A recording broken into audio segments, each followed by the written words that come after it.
Talk about the best seat in the house, Connor De Phillippi. Holy cow, truly you got a crazy lounge chair chilling.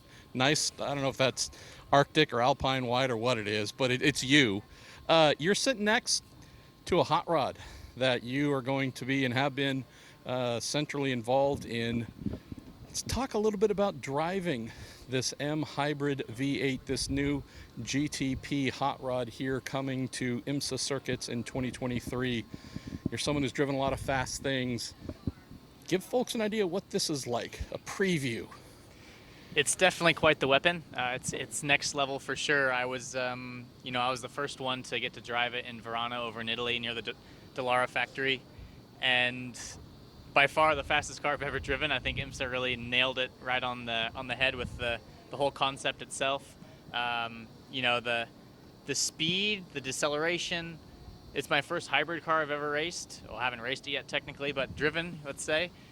Hearing that winding noise on the regen and all these little new features, these new nuances of this car really just makes it next level and really, racing into the future of what we want motorsport to be. So it's definitely an honor. I was very honored to drive it the first time. It's tested several places since then.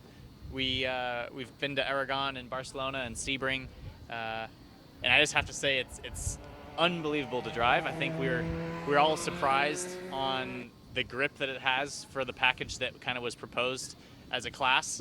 And I think it's a good thing because it's going to create a good show for the fans.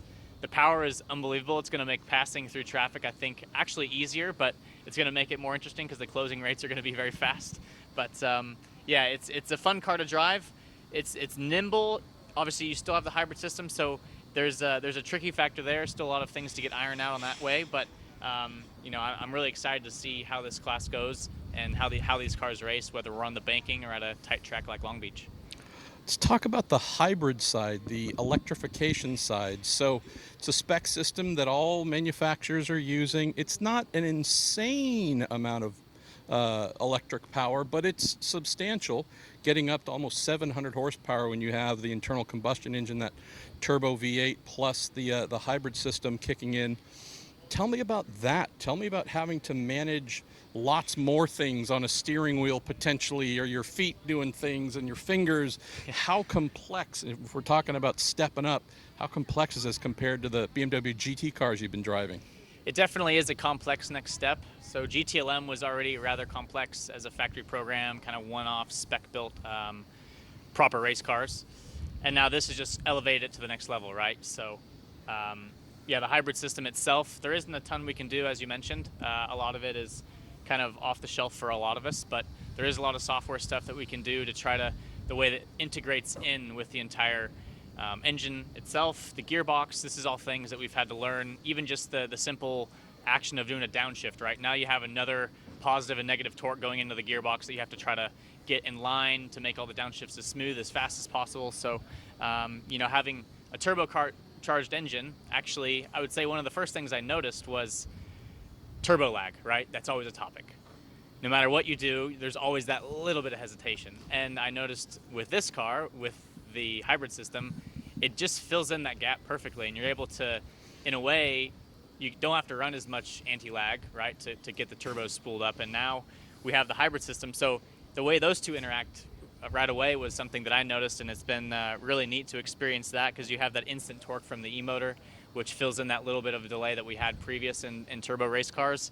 And I think that's why a lot of the manufacturers are not afraid to go to a turbo engine. So that's definitely one aspect of it. Obviously, the efficiency, the driving style is going to be very different.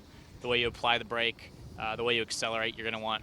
I think we all know that the least efficient way is just doing this partial throttle all the time. So being very digital on the throttle to try to create efficiency is going to be a new challenge for all of us drivers, and something new that we can all try to make a difference and beat the others at.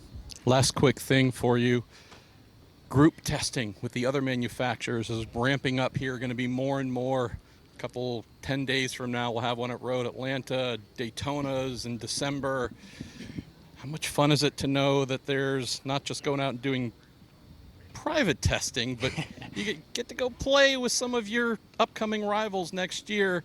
Tell me about that. Does that get the competition juices flowing even more? Absolutely. That's what we want. We want the hype. You want to get the I think this is an era where we want to have manufacturer against manufacturer. We want rivalry. We want good racing. We want hard racing. Obviously clean racing, but I think IMSA always demonstrates that more or less. So, I think the group testing is great. It forces everyone to really keep their development ramp rather steep and trying to keep pushing each other to the next level. When you see one guy doing one thing and how they're kind of working about with, just structurally, but also how they're operating their car, it makes you kind of analyze others and try to elevate yourself to the next level. So I think it only helps all of us. It's going to make the show even better at Daytona because it's going to allow all of us to be that much more prepared. It'll allow all of us and IMSA to get everything, as much data and make everything as best as possible. And when that green flag drops, we're going to put on a show.